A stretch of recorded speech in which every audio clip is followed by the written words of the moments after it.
Hey everybody, Texas Danny coming to you from the Pizza Parlor here in North Central Texas, one of America's largest cities. Okay, let's see what's going on. Today is Saturday, I believe. It's just past 3 p.m. So it's the 16th today, April the 16th, 2022. Okay, on a Saturday afternoon, just past 3 p.m. here.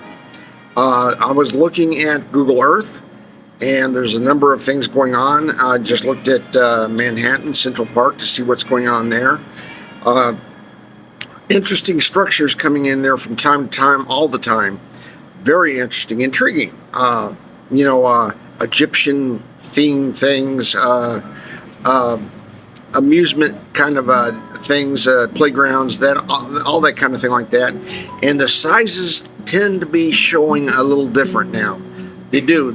To my naked eyes, they tend to be showing different to me. I also would like to note on the Earth measurements and changes that the stats keep on showing the same standards. Okay, all the measurements are fixed. They're not changing in the distances between places and that kind of thing like that. But that's different from what it was prior to me as well. I am seeing with my eyes, I'm seeing things close. I think things are getting smaller still. They're closing in their radius. The Earth seems to have a demonstrated curve that's increasing.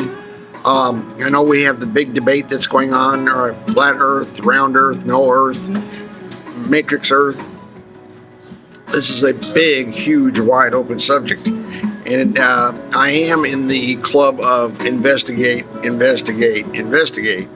Absolutely, it has to be done. We have to find out more and more yet still. We are still woefully, utterly, totally ignorant.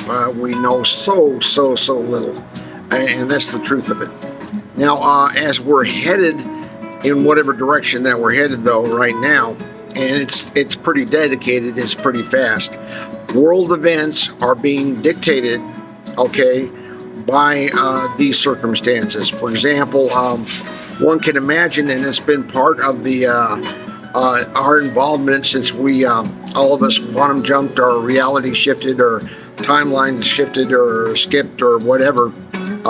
Whatever happened to us individually, or as a group, or a collective happened, and that's what happened. And we've still got a lot to learn, and things are still in flux, and things are still changing, rapidly changing. Anatomy, body anatomy is still changing, everybody. My hands, I'm always looking at my hands, and I look at people who happen to come in, and however they're dressed and stuff like that, and there's just small, acute, little defined changes. Ones that you can plainly and easily see, and ones that you kind of have to self-debate and consider and recollect to your best of your ability. Because, of course, we can't ever go back and look at our old. Like, even though I had my hands for 57 years of my life, I haven't seen those hands for like 5 years now, or about 6 years, something like that. So that's going on. The Earth right now has very interesting developments. Well, let's start with North America. First of all, the entire North American West Coast is in some serious transformations, okay? All of Alaska, the Canadian coast, all of the West Canadian coast, Vancouver Island, British Columbia, Yukon, Alberta has some effects and some changes there. But Oregon and Washington, California, Baja California, Western Mexico, the entire Western coast, the entire thing is affected right now. The Gulf of California is still widening. Slowly but surely, that puppy is widening, and our North American continent is primarily, not exclusively, but primarily shifting east, okay? Now, movements of bodies of any substantial size and mass right now are going to be going in any possible direction. Backwards, forwards, ups, down, sideways, you name it, it's going to be moving in that direction because of what's happening for us right now. One of the primary things that are affecting this environment, this place, is H2O, water. Okay, water is doing some amazing transformations, and it has a lot to do with everything that is going on. Water in ice form, cloud form, gas, whatever, solid. Water is an absolute key element to this transformation. Okay, these transitions, this engineering, incredible engineering that we're witnessing. Again, the Earth again is smaller, growing smaller. In my original Earth, my original timeline, reality, whatever like that, was bigger. And a lot of us, just to refresh everything like that, we had Antarctica. We had a huge ice cap up there. However, somebody brought up a population discrepancy to me. They were talking about the population, and I found something interesting because that person said, well, when we were from Sagittarius, which is something I do not know myself to be from. I did not know what arm of the galaxy I was on. I knew we were 80,000 light years from the galactic Milky Way core, right? From the Milky Way. What arm we were on, I did not know that. So count me up a dumbass, but I didn't know it. Okay, so when people say, well, we were all from the Sagittarius arm, I may well have been, but I don't recollect it. I mean, I'm not sure. That's what I have to say. I am by no means certain what arm of the galaxy I came from, except I am certain all the media that I ever watched, we were not in the middle of the galaxy, or 25 to 27,000 light years out. We weren't in that zone. We weren't in the middle of it. We were on the outer edge, 80,000 light years out. Again, who knows? We may have all come from different collected spots, maybe even different realities, right? In like a different reality, Sagittarius, because the population of the Earth before I quantum jumped was around 7 billion. You know, give or take, around 7 billion, not 9 billion. And I have heard prior to this discussion years ago, I heard several people mention that, hey, the Earth was at 9, maybe even 9.5 billion. Where'd everybody go? Because, you know, a couple, 2.5 billion people is a chunk of change, and apparently they're gone. But let's get back to, please, the Earth. We have Mexico still in transformations. Mexico City is in a unique situation. I will say this, Mexico City is in a unique situation. We have northern Mexico greatly affected. We have the entire southwest of the United States of America greatly affected. Baja California, Tijuana, San Diego. You've got LA, of course, into the valley, all up into the valley. The entire state of California is one rock and roll in place for quantum changes. Okay, it is major league up there at the best of them. Okay. And northern Mexico is as well, going from Chihuahua down towards the coast. The Mexican West Coast has eradication problems, quantum eradication problems. These are not Newtonian scale situations. These are not standard geological changes. These are quantum changes, and they are happening with the resident population unawares of the time shifts and so forth. Now we continue to move, and we continue to go. We have the Gulf of Mexico still quite active. We've got the Yucatan in there with its dual tracks, which are the old dinosaur meteorite impact crater. Yeah, right. Yeah, right. Or perhaps, in the imagination, dual tracks, which the Yucatan are moving on big time as they're headed east. Okay, so we've got the Honduras track doing the same number, going out to Jamaica, to Cuba, to the Dominican Republic and Haiti, and out to San Juan, you know, all the way out that way. We've got the Barbados track, which is the greatest effect there. Seems to be steering the northern part of South America, kind of leading like a tugboat, leading South America to get into alignment with Africa. Africa and South America are closing. It's happening, and they are affecting each other as they get closer, including when you see an area of the land and you can see the quantum transformations. You're seeing those, like it's opposite effect of that transformation over on the other continent as they approach each other. So we have lines changing all the time. We have subaquatic lines changing in the beneath the surface of the waves in the Atlantic. Okay, especially in the South Atlantic, we have a lot going up there. East Africa is the East African Rift is opening. It's going at it. The East African Rift is opening.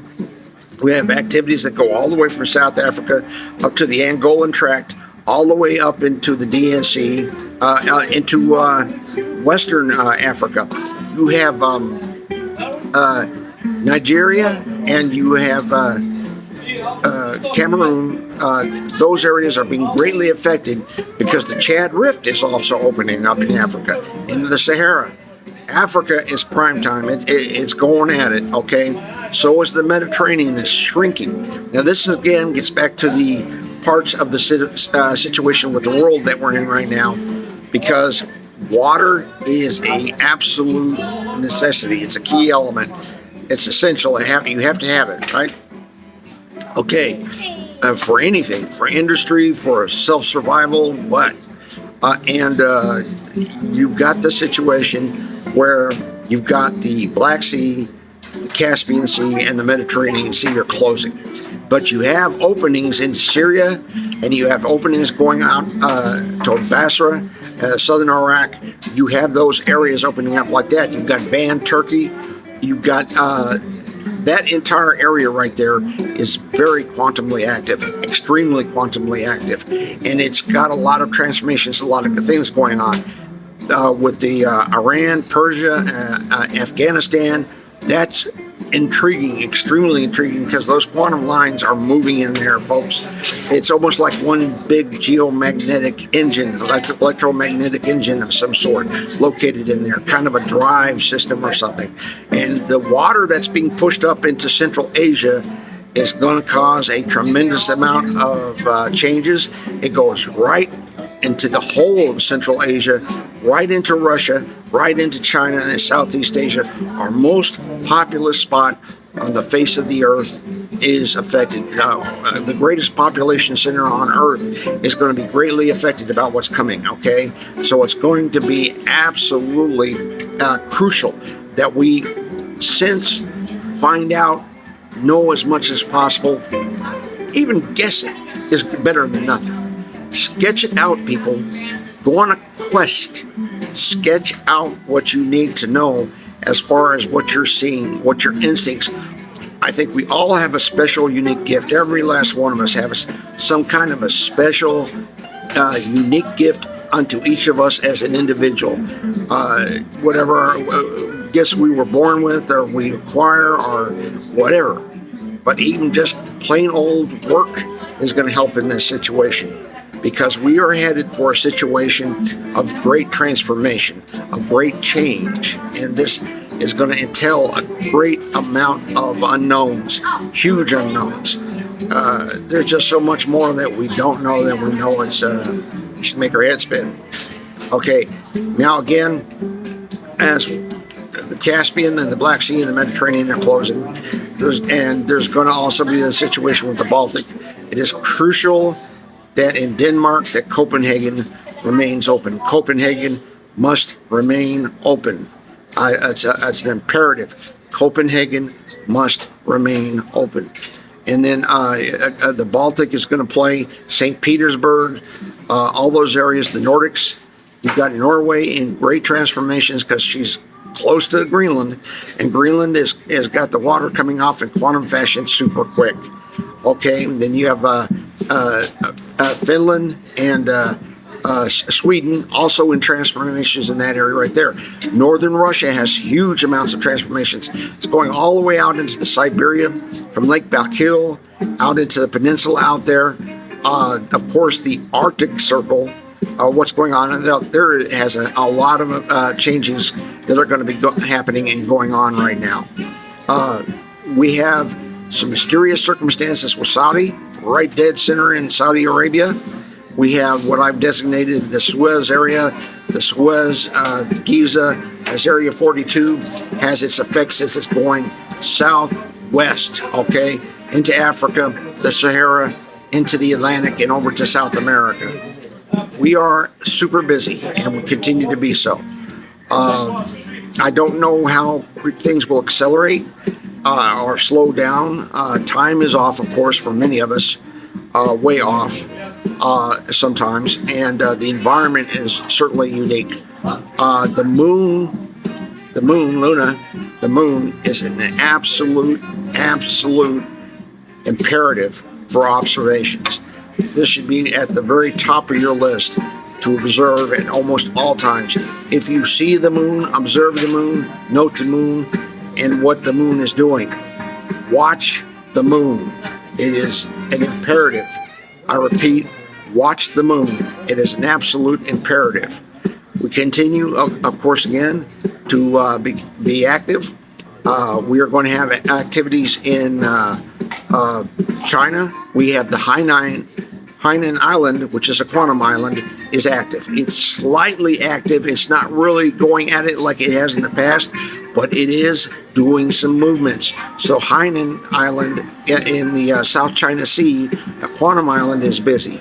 Also, the islands in the Gulf of California are quantum islands. We have quantum islands in the southern Red Sea right now as well. We have quantum islands in there. We have interesting developments off of Tunisia, going towards Sicily and Italy. The Mediterranean is going into a different phase.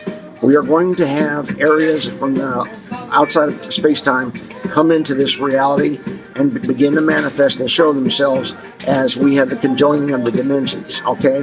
Things are going to come in, and people are going to be like, gee, I never heard of this. Where did this come from? And then we're going to get the this is how it's always been crowd as well. It's always been this way. We've got a mixed bag here. Again, if I were to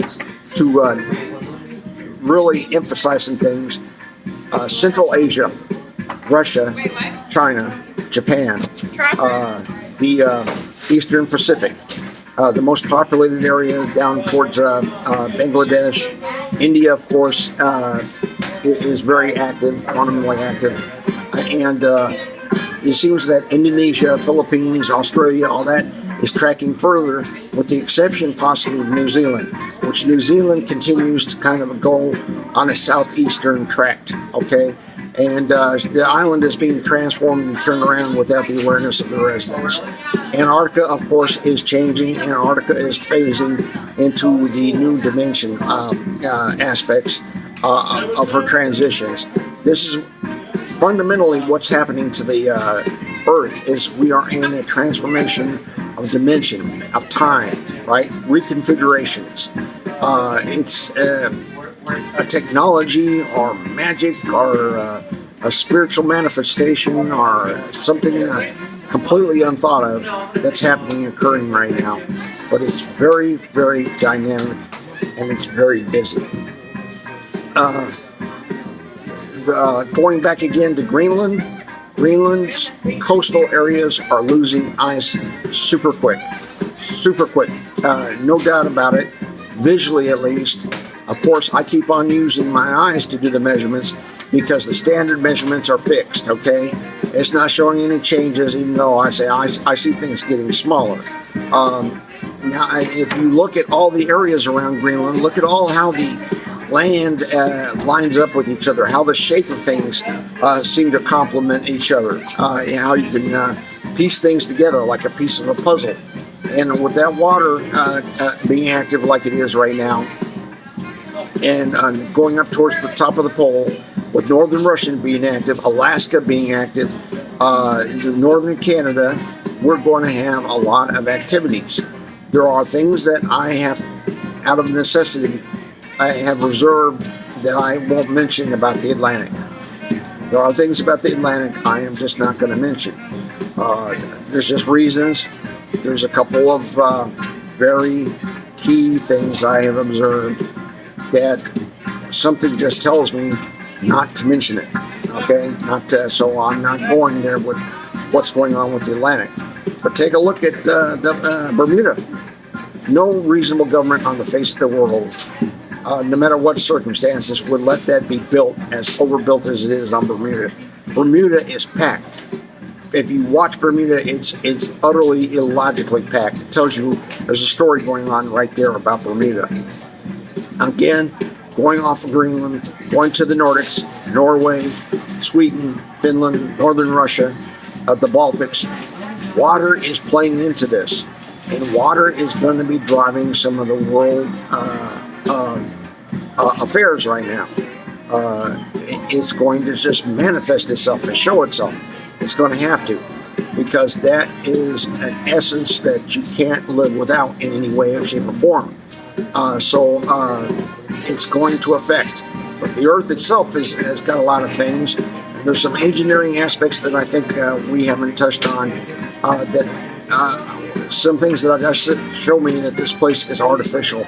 It's an engineered, artificial environment. So I believe, in my opinion. Okay, thanks for the long listen. Good luck to everyone out there. Texas Danny out.